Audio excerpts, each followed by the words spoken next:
Good morning student. बच्चों, पिछली class में मैंने आपको लेसन नंबर 15 पढ़ाया था, हिंदी सेकंड में संज्ञा। हमने जातिवाचक संज्ञा तक पढ़ लिया था। आज हम जो है समुदायवाचक संज्ञा पढ़ेंगे। बच्चों, open your book, page number 18।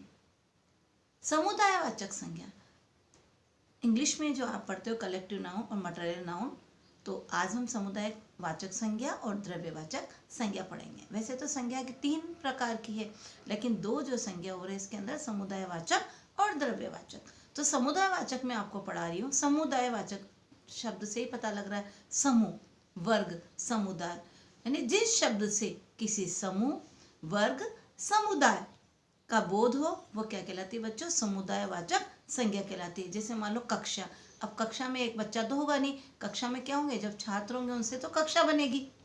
सेना, टुकड़ी, भीड़ आदि। तो समुदायवाचक संज्ञा के ये जो है उदाहरण है, कक्षा, सेना, टुकड़ी, भीड़।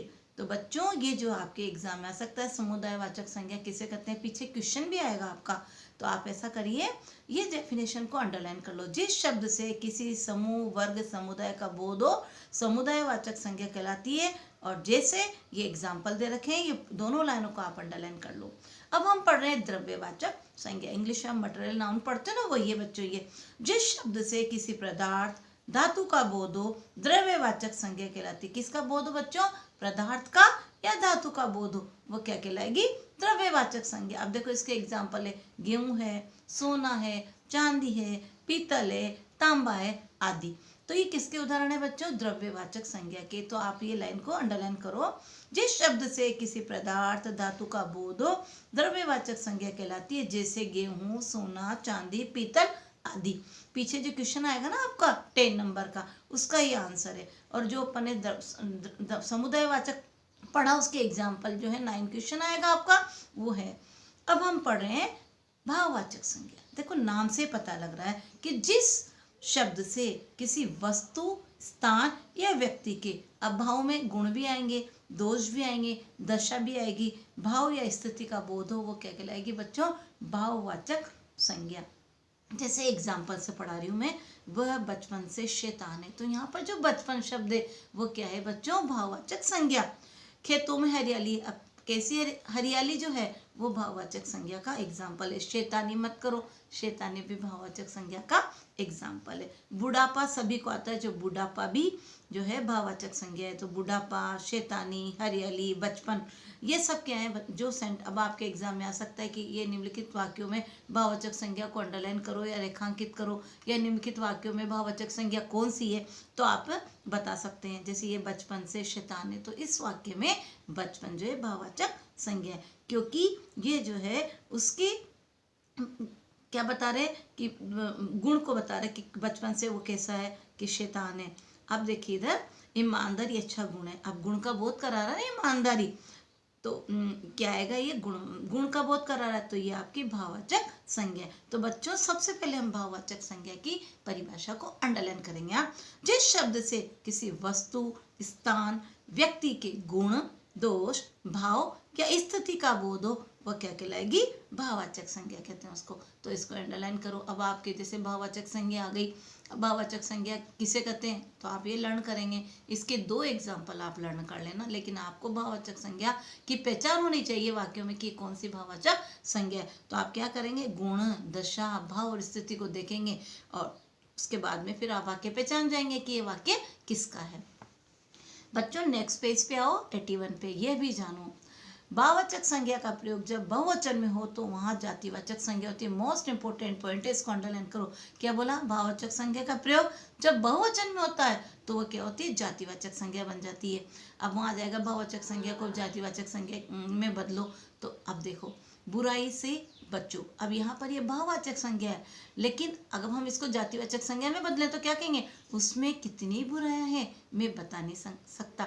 तो देखो, भाववाचक संज्ञा का बहुवचन में प्रयोग हो रहा है, तो वो कौन सी संज्ञा बन जाती है बच्चों? जातिवाचक संज्ञा बन जाती है। इसको आप अंडरलाइन कर लो। भाववाचक संज्ञा 5 प्रकार से बनती है। ये भी बहुत मोस्ट इंपोर्टेंट क्वेश्चन है कि भाववाचक संज्ञा कितने प्रकार से बनती है। तो कितनी प्रकार से बनती है बच्चों? 5 प्रकार से। पहली जातिवाचक संज्ञा से, सर्वनाम से, विशेषण से, क्रिया से और लास्ट में अव्यय से। तो पहली बनी जातिवाचक से, सर्वनाम से, विशेषण से, क्रिया से और अव्यय से। तो सबसे पहला हम पॉइंट पढ़ रहे हैं कि जातिवाचक संज्ञा से बनी भाववाचक संज्ञा। अब एग्जाम में ऐसे आता है कि निम्नलिखित जातिवाचक संज्ञा को भाववाचक संज्ञा में बदलिए। जैसे शब्द दे दिया बाल या बच्चा, तो इससे क्या बनेगा बच्चों? भाववाचक में बचपन बन जाएगा या बालपन बन जाएगा।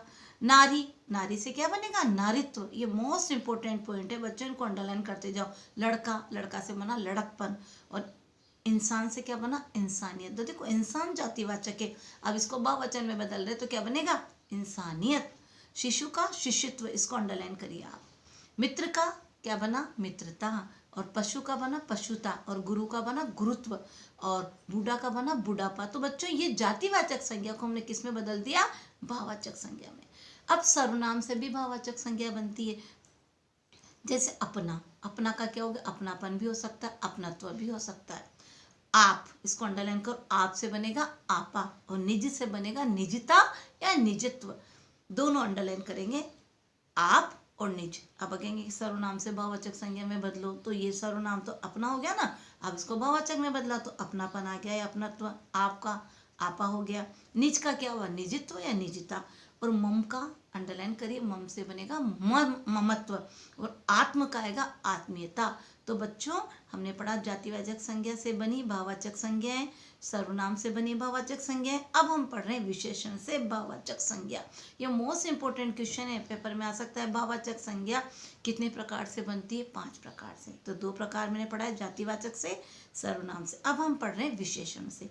विशेषण हमको पता है, संज्ञा और सर्वनाम की जो विशेषता बताते हैं वो विशेषण कहलाते हैं। अब विशेषण जैसे नीला, अब नीला से भाववाचक संज्ञा बनाओ, नीलिमा या नीलापन। बच्चों इसको अंडरलाइन करो। अच्छा से अच्छाई। और मधुर से क्या बनेगा? माधुर्य बनता है और मधुरता भी बनता है। Turn your page, page number 82। देखो बच्चों, अमर, अमर से देखो 2, अमरत्व भी लिख सकते हो, अमरता भी लिख सकते हो। मोटा का मोटा पा। और ऊंचा से क्या होगा? ऊंचाई, इसको अंडरलाइन करो। बुरा से बुराई। अब सफेद, सफेद विशेषण है, अब भाववाचक संज्ञा में बदल दिया तो सफेद ही हो गया। इसी तरह हरा, हरा का क्या होगा? हरियाली। सरल का क्या होगा? सरलता। इसी तरह देखो जो मोस्ट इंपोर्टेंट है, एक तो लघु, लघु को अंडरलाइन करो, लघुता। और एक है युवा, का होगा यौवन। इन दोनों को आप अंडरलाइन कर लो। खट्टा का बताइए, खटास हो जाएगा। कठिन का क्या होगा? कठिनाई। तो आप जो मोस्ट है इसके अंदर लघु, युवा, स्वस्थ, कठिन और सरल। और एक करो अमर। याद तो सभी करने, लेकिन जो कुछ मेरे को जो मोस्ट लग रहे हैं वो मैं आपको बता रही हूँ। अब हम बढ़ रहे हैं क्रिया से। क्या बना रहे हैं? भाववाचक संज्ञा। क्रिया किसे कहते हैं? जिन शब्दों से किसी काम के करने या होने का पता चलता है उसे क्रिया कहते हैं। जैसे मैं पढ़ा रही हूँ आपको ऑनलाइन, तो पढ़ाना क्या हो गया? क्रिया हो गई। आप होमवर्क करोगे तो लिखना क्या हो गया? ये भी क्रिया है। तो क्रिया से हम क्या बना रहे हैं बच्चों? भाववाचक संज्ञा। पहला खेलना, अब खेलना क्रिया है ना, तो भाववाचक संज्ञा बनाएंगे तो क्या बनेगा? खेल। ऐसे लड़ना, लड़ना से क्या बनेगा? लड़ाई। इसी तरह पढ़ना, पढ़ना से क्या बना? पढ़ाई। लिखना से क्या बना? देखो 2 बनेंगे, लिखाई और लिखावट भी बनेगा। बचना, बचना अंडरलाइन करो, इससे बनेगा बचाओ। और मुस्कुराना, मुस्कुराना से क्या बनेगा? मुस्कुराहट। और जलना से क्या बनेगा? जलन। गिरना, गिरावट, इसको अंडरलाइन करेंगे। सीना, सिलाई। तो क्रिया वाले जो है, एक तो खेलना अंडरलाइन करो, एक लिखना अंडरलाइन करो, मुस्कुराना और गिरना और सीना। ये बन गया क्रिया से आपका भाववाचक संज्ञा। अब लास्ट हम पढ़ रहे हैं अव्यय। अव्यय से भी भाववाचक संज्ञा बनती है। जैसे निकट अव्यय, तो निकट भाववाचक संज्ञा बनाएंगे तो क्या होगा? निकटता। इसी तरह मना से क्या होगा? मनाही। इसको आप अंडरलाइन करेंगे। भीतर का भीतरी। और समीप का समीपता भी हो सकता है और सामीप्य भी हो सकता है। तो दोनों शब्द में से एक याद कर लेना। तो इसके अंदर मोस्ट है आपका समीप, भीतर और निकट। नेक्स्ट देर, देर का क्या करेंगे? देरी। और तेज का तेजी। तो शीघ्र से भाववाचक संज्ञा बनाओ, अव्यय शीघ्र, शीघ्रता। बच्चों ये भी जानो पे आइए, पेज नंबर 83। जो भी ये भी जानो पॉइंट होते हैं बच्चों को लर्न करा करो, पाठ का सार होता है और कुछ मोस्ट इंपोर्टेंट क्वेश्चन भी इसके अंदर से बन जाते हैं। कभी कभी व्यक्तिवाचक संज्ञा जातिवाचक संज्ञा की तरह प्रयोग होती है और जातिवाचक संज्ञा कभी कभी व्यक्तिवाचक संज्ञा के रूप में प्रयोग होती है। क्वेश्चन आएगा कि व्यक्तिवाचक संज्ञा को जातिवाचक की तरह प्रयोग करके 2 वाक्य बनाइए। अब मैं बता रही हूँ, महात्मा गांधी सत्य अहिंसा के पुजारी थे, अंडरलाइन करो। अब देखो महात्मा गांधी क्या है, व्यक्ति विशेष के लिए आया, मोहनदास करमचंद गांधी, हाँ, ये व्यक्तिवाचक संज्ञा। लेकिन अगर हम इसको जातिवाचक संज्ञा में बदल रहे तो वो क्या हो जाए, आज हमें गांधी चाहिए। तो व्यक्तिवाचक संज्ञा क्या हुई, महात्मा गांधी सत्य अहिंसा के पुजारी थे, इसको जातिवाचक में बदला तो वाक्य हमने क्या कर दिया, आज हमें गांधी चाहिए। हम यहाँ गांधी से आशय क्या है, ऐसे लोग जो सत्य और अहिंसा में विश्वास रखते हैं, अतः जातिवाचक संज्ञा का उदाहरण है। अब इधर देखिए नीचे, विभीषण रावण का भाई था। अब यहाँ विभीषण किसका बोध कर रहा है, व्यक्तिवाचक संज्ञा है ये, क्योंकि व्यक्ति विशेष का बोध करा रहा है। अब हमें इसको जातिवाचक में बदलना है तो हम क्या कर देंगे, विभीषणों से बचो। विभीषण यानी घर का जो भेदी है उसके लिए प्रयुक्त हुआ है, तो ये जातिवाचक संज्ञा का उदाहरण हो गया। भीम महाबली थे, भीम क्या हो गया, व्यक्तिवाचक संज्ञा। लेकिन इसको हम जातिवाचक में बदल रहे तो क्या होगा, आज हमें भीमों की आवश्यकता है। तो ये सब भीम मीन्स क्या होता है, बलशाली व्यक्ति के लिए आया है। तो आपको एग्जाम में क्वेश्चन आ सकता है, व्यक्तिवाचक संज्ञा को जातिवाचक संज्ञा में प्रयोग करने के लिए 2 वाक्य बनाइए। तो आप ये वाक्य याद कर लेंगे, महात्मा गांधी सत्य अहिंसा के पुजारी थे। अब इसको हमने चेंज कर दिया, हमें गांधी की चाहिए तो जातिवाचक में बदल गया। भीम महाबली थे, ये व्यक्तिवाचक, और हमें आज भीमों की आवश्यकता, ये हो गया जातिवाचक। बच्चों ये लेसन मैंने आपको कंप्लीट करा दिया है। इस लेसन में आप सारी डेफिनेशन याद करेंगे कि संज्ञा किसे कहते हैं, संज्ञा के कितने भेद होते हैं। इसके बाद में जो 2 संज्ञा और परी हमने द्रव्यवाचक और समूहवाचक उनको भी लर्न करेंगे, उनके एग्जाम्पल लर्न करेंगे। और जो मोस्ट इम्पोर्टेंट अभी जो मैंने 2 पॉइंट बताए ये भी जानो कि व्यक्तिवाचक संज्ञा को जातिवाचक संज्ञा के रूप में बदलकर वाक्य बताइए, ये लर्न करेंगे। और आपके उनके जो पीडीएफ से मैं आपके जो एक्सरसाइज वगैरह क्वेश्चन आंसर जो आपको सेंड कर दूंगी। और एक बात मैं आपको बताना चाहती हूँ, 7th क्लास में जब मैंने हिंदी फर्स्ट पढ़ाया था बच्चों, तो मुझसे क्या हुआ था, मैंने जनवरी का कोर्स स्टार्ट कर दिया था। तो बच्चों ने कहा कि मैम आपने 2 लेसन तो छोड़ ही दिए। तो हम जो है उन जो जनवरी का कोर्स करने के बाद में हिंदी फर्स्ट का जो 2 लेसन हमारे बच गए उनको मैं क्या करूँगी, बाद में करवा दूंगी। तो आप जब मैं आपके पंच परमेश्वर जो लेसन की क्वेश्चन आंसर भेजूंगी ना बच्चों, तो आप उसको कर लेना। ऐसे मत कहना मैम हमारे 2 लेसन तो छूट ही गए। वो 2 लेसन में जो जनवरी का कोर्स अपना कंप्लीट हो जाएगा तब करा दूंगी, या फिर पंच परमेश्वर लेसन के क्वेश्चन आंसर करने के बाद में मैं वो नेक्स्ट लेसन जो 2 बच्चे हुए ना अपने, उनको मैं स्टार्ट करवा दूंगी। Thank you.